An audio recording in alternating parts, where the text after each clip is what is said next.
Okay, to be safe as a wood turner, first of all, you want to get educated. You want to get out there and learn as many skills as you can about wood turning. You want to get your hands on, wood turning books, as many books as you can. Go out and you look at YouTube channels, join some forums that are out there.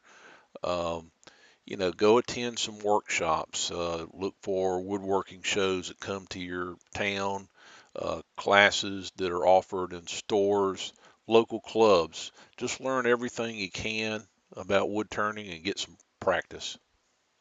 Also, you want to learn as much as you can about the tools that you own and use in your shop. So go ahead and pull out your owner's manual for your wood lathe and spend a few minutes, reading about the safety tips and how to safely operate your lathe. Okay, let's talk about some of the common hazards with the wood lathe because you got to be able to spot these hazards and know what they are. So let's talk about a few of them. First, you got to remember secure any loose clothing or dangling jewelry that could get caught up in your wood lathe. Next, you want to remember to secure your workpiece. You don't want that thing flying off on you as you're trying to turn it. Inspect your turning tools, make sure they're in good condition, and keep them sharp. Watch where you put your hands and fingers so they don't get caught up in any turning parts or caught up in any pinch points, but say like between the tool rest and the workpiece. Make sure you remove any adjusting keys and wrenches or Tommy bars. Bottom line, understand the common hazards that with a wood lathe and learn how to spot them and deal with them. Remember, you're the one who's responsible for your own safety.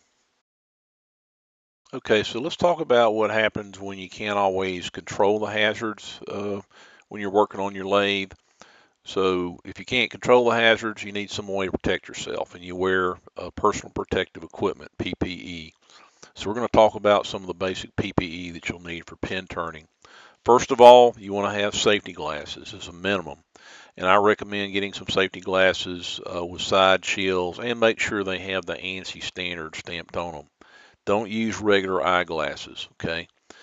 Also, I wear a face shield over my safety glasses, and that's just to protect my whole face in general for something flying up into it. Dust is a big consideration when you're out doing work and pin turning. So wear, an approved dust mask or a respirator to protect your lungs from those fine dust particles. Uh, look for something that won't fog up your safety glasses too. Um, Invest in a dust collection system. And I did that and really enjoyed mine. I have a 1 horsepower Shop Fox dust collector.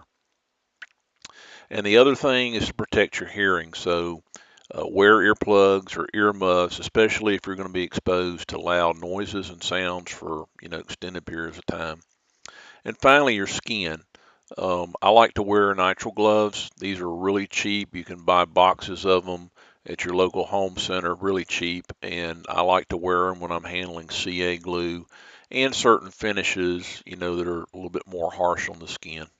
Some final things to think about. Keep your shop clean and tidy. Don't leave piles of dust and shavings lying around since this can become a fire hazard. And invest in a good shop vac, to keep those surfaces and your floor clean. Also, have a first aid kit handy, should you need it, along with a fire extinguisher and your cell phone if you need to call for help.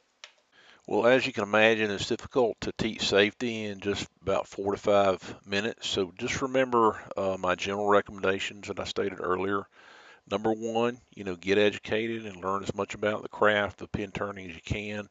Number two, read about the tools that you personally use and try to understand how to use them safely. Number three, wear the proper personal protective equipment that we talked about. And I'd also like to welcome you to check out my website and to subscribe to my website. For my subscribers, I automatically send you the home shop safety and tool checklist when you sign up. It's a fairly comprehensive checklist that will help you be safer in your shop.